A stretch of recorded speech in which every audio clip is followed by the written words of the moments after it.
Assalamualaikum warahmatullahi wabarakatuh. Saya sedang bersama dengan senior saya, kakak kelas saya di Mesir, Al-Mukarram, Ustadz Dr. Damanhur Abbas. Nikmati kajian-kajian tausiah beliau yang bergizi, berkualitas di channel Ustadz Damanhur Abbas. Jangan lupa tonton, subscribe, like, share, and comment. Assalamualaikum warahmatullahi wabarakatuh.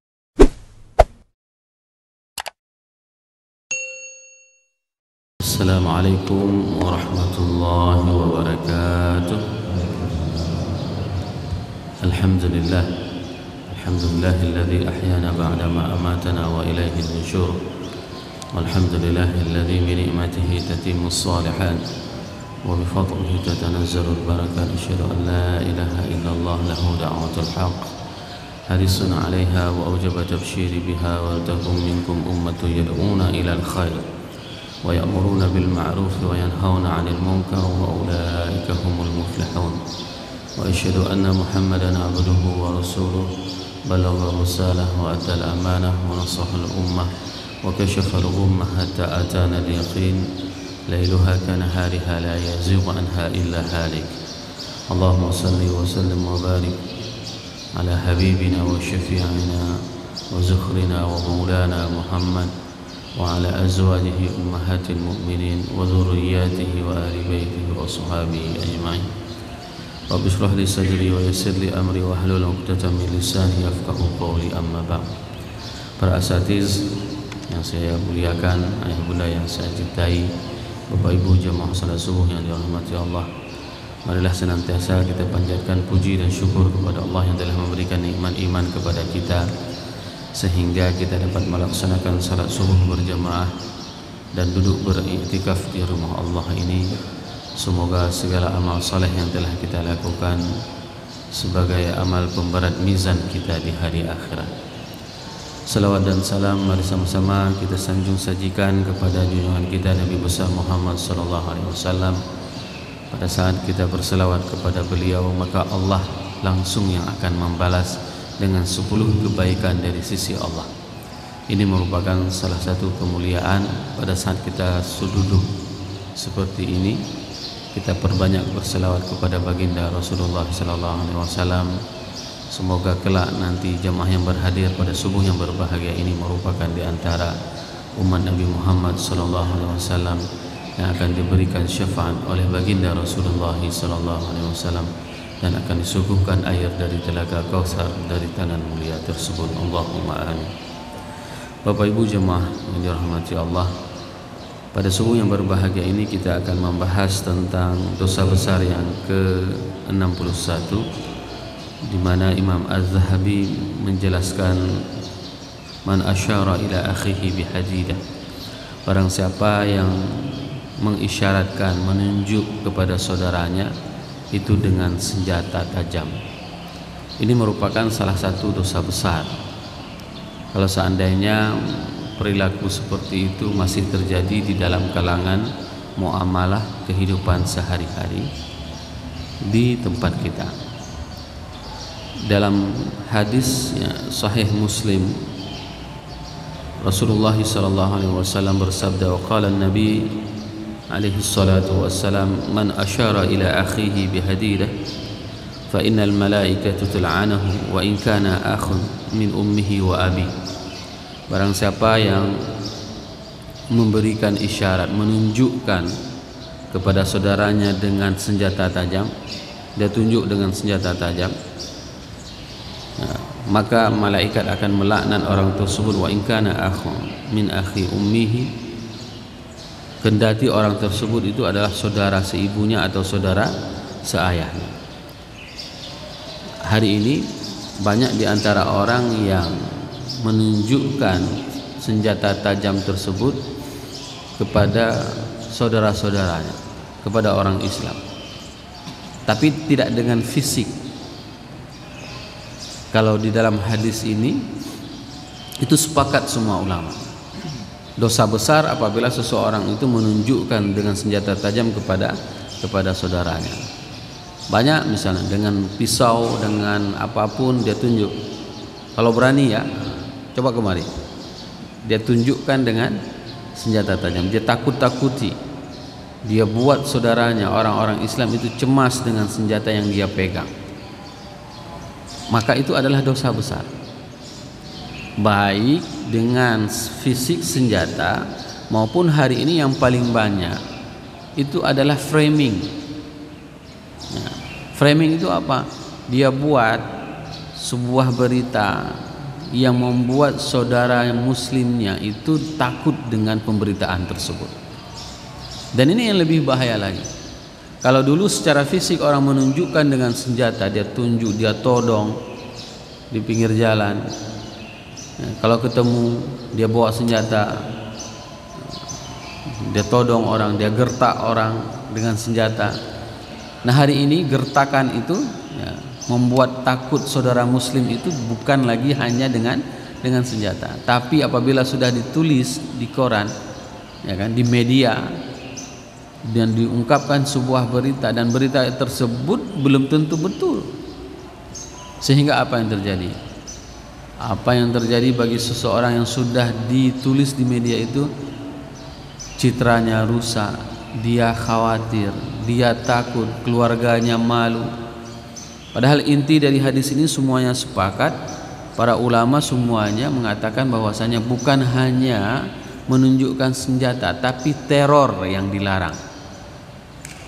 Yang dilarang di dalam hadis ini adalah teror. Ya, dosa besar ya, itu adalah meneror. Itu inti dari hadis ini. Jadi kalau hanya kita memahami dengan menunjukkan senjata pedang, berapa banyak hari ini orang nggak pegang lagi pedang, nggak lagi pegang pisau, nodong orang. Ya, tapi dia tidak nodong, dia datang kepada seseorang, Pak, kasih dong sumbangannya. Oh nggak ada, oh nggak ada, besok keluar berita bahwasanya begini, itu todongan. Nah, berapa banyak orang yang mengancam, menodong, membuat takut saudaranya muslim, dan itu jelas-jelas ya, jelas-jelas di dalam Sahih Muslim dikatakan, walaupun coba lihat hadis ini, itu diperjelas sangat detail, diperjelas walaupun itu adalah saudara sekandung ibunya ataupun saudara seayah. Sebenarnya tidak perlu lagi dijelaskan seperti itu. Kenapa? Karena mungkin bisa jadi bercanda sama abang sama adik, bisa jadi bercanda sama abang sama adik, tapi tidak boleh bercanda dalam hal ini. Dan ini dijelaskan di dalam keterangan tahqiq kitab ini, itu dijelaskan bahwasanya wa fi hadza fihi ta'kidul hurmatul muslim wan nahyi syadid an tarwimah wa takhwifah. Tidak boleh kita mengancam maupun menakuti. Di dalam sirah Sahih Bukhari itu dijelaskan yanzahu, bisa pakai ghain, bisa pakai bisa pakai ain, yanza'u ataupun yanzahu. Dan banyak sirah-sirah yang lain yang menunjukkan bahwasanya hadis ini memang betul-betul merupakan salah satu larangan. Kenapa? Karena ketentraman, kenyamanan umat Islam itu merupakan salah satu yang memang menjadi pertimbangan utamanya. Bahkan di dalam hadis yang lain, al-muslim man salima muslim min lisanihi wa yadihi. Seorang muslim itu adalah orang yang bisa menyelamatkan saudaranya muslim dari lisannya dan dari tangannya. Dan hal ini ditunjukkan, dibuktikan oleh Rasulullah SAW. Pada saat Rasul melakukan Futuhul Makkah, apa yang dilakukan oleh Rasulullah SAW? Rasul melisting, membuat senarai 10 orang ini. Apabila ketemu sama mereka, halal darahnya, kendati mereka bergelantungan di kiswah, di kain Ka'bah. Coba bayangkan, kecuali mereka masuk Islam, bersyahadat. 10 orang musuh besar Islam, di antaranya siapa? Hindun, Ikrimah, Ya. Itu diantara orang-orang yang memang sudah dinyatakan halal darahnya, kendati mereka bersembunyi dan bergelantungan di kain Ka'bah. Karena tradisi orang-orang Arab, dia tidak akan membunuh. Dia tidak akan membunuh siapapun kecuali dia sudah bergelantungan di Ka'bah. Begitulah mulianya orang yang bergelantungan di Ka'bah.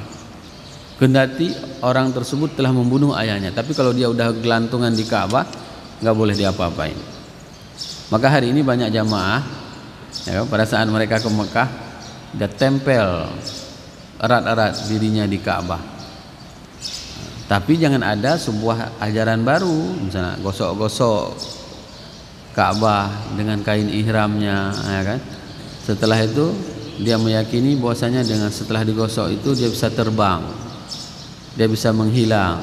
Banyak juga ada amal-amalan yang dilakukan oleh saudara-saudara kita di berbagai macam belahan bumi, ya. Pas kita tanya kenapa, ini amalan penutup katanya. Nggak ada seperti itu, ya. Nah, apa yang terjadi pada saat Rasul mengumpulkan semua orang-orang kafir Quraisy di Safa, di bukit Safa, Rasul menjelaskan seperti itu. Siapapun yang tidak masuk Islam, siapapun tidak masuk rumah Abu Sufyan, maka mereka semuanya dihalalkan darahnya. Tapi begitu mereka masuk Islam, kendati musuh besar, maka mereka tidak akan diapa-apakan. Coba bayangkan bagaimana akhlak Rasulullah SAW. Nah, Rasul ketemu sama Ikrimah, anaknya Abu Jahal, ya, ketemu, dan itu adalah orang yang paling luar biasa permusuhan. Begitu dia mengatakan syahadahnya, masuk Islam, maka diterima dia. Padahal dulu dia orang yang paling besar, orang yang paling berat membenci, memusuhi Nabi Muhammad SAW. Rasul ketemu pada saat mengumpulkan seluruh wanita kafir pada saat itu. Rasul ketemu sama Hindun. Tahu Hindun? Orang yang membunuh pamannya, yang menyuruh membunuh pamannya, yang bunuh Wahsy. Kata Hindun kepada Wahsy, Wahsy, kalau kau bunuh Hamzah, kau bebas. Aku kepingin jantungnya. Coba bayangkan gimana dahsyatnya Hindun. Pada saat Rasul menjelaskan kepada seluruh penduduk kota Madinah, orang perempuannya, Rasul mengatakan, kalau kalian masuk Islam, coba lihat, ini orang kafir nih. Kalau kalian masuk Islam, kalian nggak boleh lagi, ya, membunuh, tidak boleh lagi membunuh anak, ya, tidak boleh lagi membunuh. Kalian tidak boleh lagi berzina. Nyelutuk Hindun. Nah, apakah ada orang bebas berzina, wahai Rasulullah? Coba bayangkan. Karena sebuah aib besar bagi orang-orang kafir jahiliyah apabila mereka berzina. Nah, hari ini coba lihat, orang kita tidak ada yang jadi budak, tapi berzinanya luar biasa. Berzinanya luar biasa. Bahkan dalam tradisi jahiliyah pun, ya, orang-orang kafir jahiliyah mereka tidak pernah mau berzina. Ya. Apakah orang-orang budak, apakah orang-orang bebas berzina? Nah, maka Rasul pada saat itu mengatakan, apakah engkau Hindun? Ya. Maka Hindun mengatakan, kalau memang itu ajaran Islam, maka aku beriman kepada Allah dan Rasul. Oh, kalau kita udah habis ketemu sama orang bunuh paman kita, oh udah habis, hancur, ya. Pasti pada saat itu Rasul akan balas dendam. Oh nyokah yang poho Yahwarok, ya, pasti duluan dibully di situ, diapain lah. Tapi tidak, Rasul begitu Hindun masuk Islam, diterima Islamnya. Dan pada saat itu ketemu sama Wahsy juga. Apa yang dilakukan pada saat ketemu sama Wahsy? Rasul tidak marah, tidak membalas dendam. Dan pada saat itu Rasul tidak kenal Wahsy yang mana. Begitu dia memperkenalkan diri dan dia masuk Islam, Rasul minta mendengarkan bagaimana cara dia bunuh pamannya. Dia ceritakan Dia katakan bahwasanya pada saat aku menombak Hamzah, aku sembunyi, menjongkok katanya, lalu kupaskan tombakku, lalu kulemparkan. Di mana dilemparkan? Di bawah perut, yang itu tidak terlindungi dengan baju besi. Coba bayangkan bagaimana ketepatan lemparan tombak Wahsy. Dilempar terus kena di kemaluannya, sehingga pada saat itu Hamzah masih sempat mengejar Wahsy. Begitulah kekuatan Hamzah. Ya, kendati sudah ditombak, itu masih sanggup untuk mengejar Wahsy. Maka saya paling sedih kalau menceritakan tentang Uhud. Uhud itu adalah kisah berdarah, bukan kisah kita kalah perang, bukan kisah umat Islam kalah perang, tidak. Uhud adalah kisah umat Islam berdarah-darah. Nah, ini yang harus dibenarkan dalam ungkapan semua sejarah. Uhud adalah kisah peperangan yang berdarah-darah. Umat Islam tidak kalah.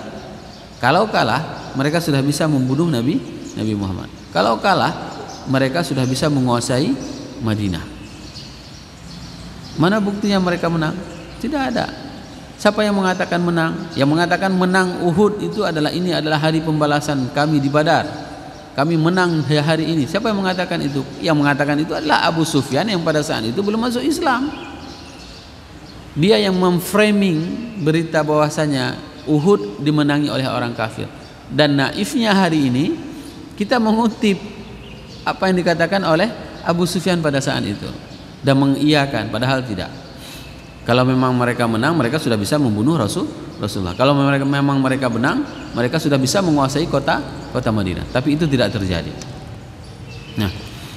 Nah pada saat itu Rasul hanya mengatakan kepada Wahsy, janganlah dekat-dekat dengan saya. Wajar, ya, wajar, dan itu diistimbat oleh para ulama. Kalau memang kita ada seseorang yang telah membuat sakit hati kita, boleh tidak dekat dengan dia, tapi tidak boleh memutuskan tali rahim. Boleh tidak dekat-dekat dengan dia. Sehingga Wahsy mengatakan, aku selalu berjamaah dengan Rasul, tapi aku selalu tidak mau menampakkan diriku kepada Rasulullah. Beliau menjaga agar apa? Agar Rasul tidak marah kepada beliau. Jadi Wahsy tetap sembahyang berjamaah bersama Rasulullah, tapi tidak dekat dengan Rasul. Kalau misalnya sahabat yang lain berdirinya di belakang, kalau Wahsy enggak, sembunyi dia, tapi dia tetap berjamaah. Begitu juga hari ini kita harus praktekkan.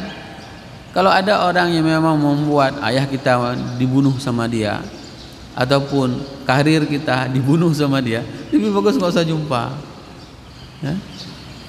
Daripada roh bengih ditanya tak uji, lebih agak baik merumpah. Bukan berarti kita memutuskan hubungan silaturahim.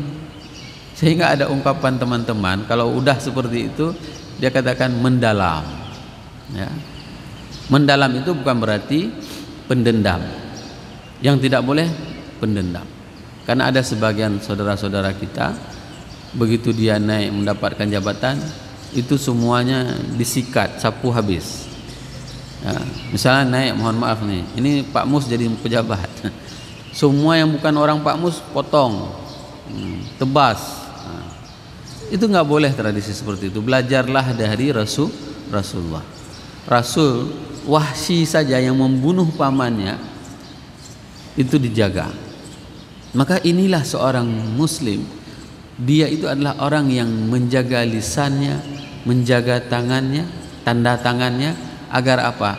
Agar muslim yang lain tidak diteror, tidak diintimidasi, tidak dizalimi. Itulah etika seorang muslim. Di dalam Sahih Muslim yang lain, Rasulullah SAW pernah menegur salah seorang sahabat Rasulullah SAW yang berjalan di pasar, tapi dia lupa menutupi pedangnya. Pedangnya nggak disarungin. Dia jalan di pasar dengan pedang yang tidak disarungi. Maka Rasul mengatakan kepada sahabat yang mulia yang lain, mengatakan, tolong kasih tahu dia pedangnya disarungin. Kenapa? Karena orang kan khawatir ini. Begitu dia jalan di pasar nggak sarungin, bisa-bisa srep terluka saudara yang lain. Pas dia putar badannya terkena orang lain. Jadi inti dari pembelajaran hadis ini adalah di dosa besar yang ke-61 ini adalah tidak boleh menyakiti saudara muslim, ya, tidak boleh meneror, tidak boleh menzalimi. Dan ini adalah sesuatu yang memang apabila dilakukan oleh orang, maka dia akan terkena di dalam dosa besar ke-61 yang disampaikan oleh Imam Az-Zahabi. Oleh sebab itu jemaah yang dirahmati Allah, jagalah lisan. Jaga lisan kita pada saat kita mengucapkan, mengeluarkan statement kita. Jangan sampai orang lain itu tersakiti. Apalagi mohon maaf, sekarang memang kita tidak berbicara lagi secara verbal seperti ini. Apalagi kesempatan tidak ada. Ya kan?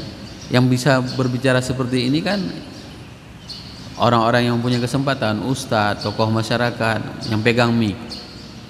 Tapi sekarang berapa banyak sharingan kita, nah, pada saat kita tidak tahu sesuatu langsung kita mempostingnya. Nah, pada saat kita belum tahu sesuatu langsung kita menyebarkannya. Nah, bagaimana kalau seandainya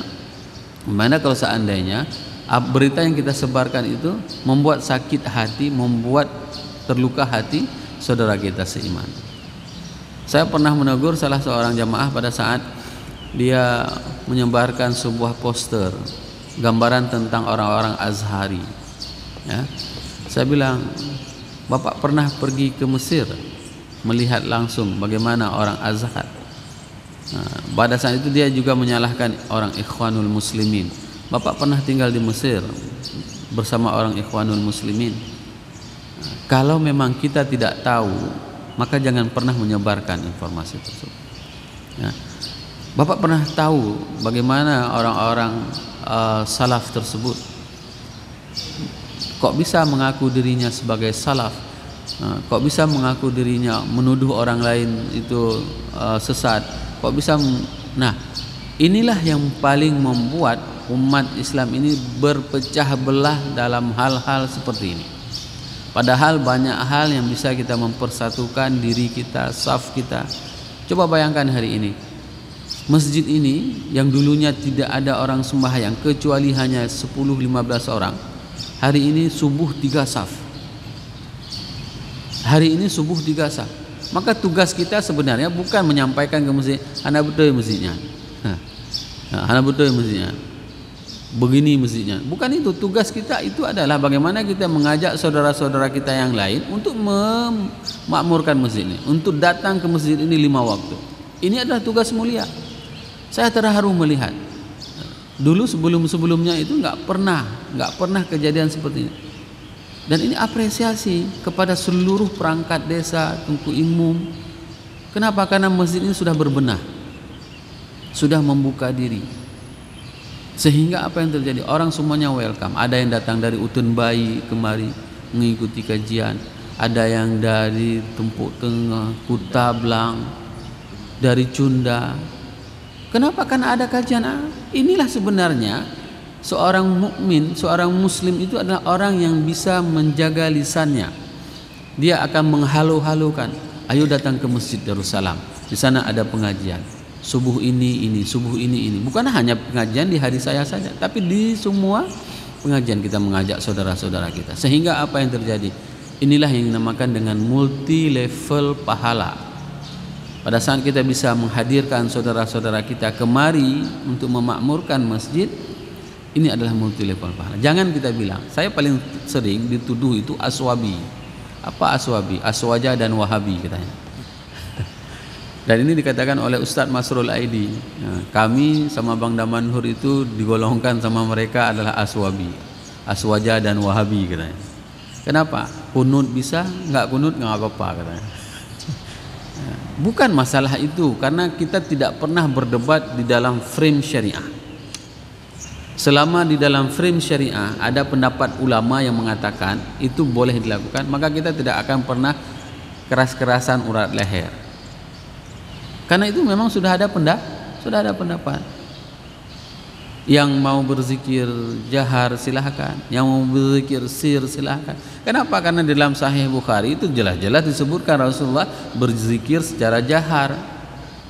Walaupun setelah itu riwayat yang lain mengatakan Rasulullah berzikir sir. Kan ada riwayatnya. Yang tidak boleh, tidak ada riwayat. Apa dibaca setelah salat? Mantra. Nah, itu yang nggak ada riwayat. Imam begitu habis sembahyang, assalamualaikum, assalamualaikum, langsung baca mantra, kuraja, kurajim, misalnya. Entah apa yang dibaca, itu yang tidak boleh. Tapi selama zikir dan kita sudah memetakan di dalam hadis zikir-zikir itu bentuknya ada 12 macam aktivitas Rasul setelah subuh, silahkan pilih mana yang nyaman. Nah, yang tidak boleh kita menyalahkan saudara kita, sehingga inilah fungsi kita menjaga lisan kita, menjaga tangan kita untuk tidak menyebarkan berita yang menyakitkan hati saudara kita yang lain, untuk tidak mengucapkan ungkapan kebencian, ujaran kebencian pada saat kita sedang memegang mic, ya. Karena potensi yang paling besar, saya sering mengatakan kepada diri saya dan kepada teman-teman saya, pada saat kita memegang mic, serukan kepada kebaikan. Masih banyak persatuan yang bisa kita lakukan, kesamaan yang bisa kita lakukan, daripada kita hanya memperselisihkan. Saya kalau membahas tentang perselisihan pendapat, para sahabat itu berulang kali saya katakan, para sahabat itu mereka berselisih bukan dalam hal fikih saja. Para sahabat itu berselisih dalam hal akidah. Ibunda Aisyah itu mengatakan orang yang sudah meninggal tidak bisa mendengarkan perkataan orang yang hidup. Dan itu jelas disebutkan di dalam Al-Quran. Para sahabat yang lain yang ikut di dalam perang Badar, mereka mengatakan apa? Orang yang meninggal, orang yang sudah mati itu bisa mendengarkan pendengaran pembicaraan orang yang masih hidup. Dari mana riwayatnya? Pada saat Rasul mencampakkan disatukan dalam sebuah tempat orang-orang kafir yang mati dalam perang Badar, Rasul berbicara kepada mereka. Kan sudah aku bilang dulu, bagaimana rasanya azab ini? Kenapa kalian tidak mau masuk Islam? Rasul berbicara dengan para mayit-mayit seperti itu. Maka para sahabat bertanya, apakah mereka mendengarkan pembicaraanmu wahai Rasul? Apa yang dijawab oleh Rasul? Mereka jauh lebih bisa mendengarkan sebagaimana kalian mendengarkan. Ini masalah akidah, mereka berbeda pandangan, tapi mereka tidak pernah ulo-ulo, tidak pernah membuli Ibunda Aisyah, dan Ibunda Aisyah tidak pernah mengatakan hal-hal yang buruk kepada para sahabat yang perang Badar. Ini sebenarnya kelapangan dada seperti ini yang harus kita miliki. Sehingga apa? Pada saat kita terjadi perbedaan, ayo kita sikapi perbedaan itu. Nah, jangan begitu berbeda langsung mengatakan, oh dia bukan sebelah saya, oh dia bukan sebelah saya. Bukan seperti itu. Maka inti dari hadis dari dosa besar yang ke-61 ini adalah bagaimana kita tidak meneror saudara kita, yaitu dengan menjaga lisan dan menjaga tangan kita. Semoga apa yang saya sampaikan ini bermanfaat kepada diri saya dan kepada jamaah semuanya. Subhanakallahumma bihamdik, asyhadu an la ilaha illa anta astaghfiruka wa atubu ilaik. Assalamualaikum warahmatullahi wabarakatuh.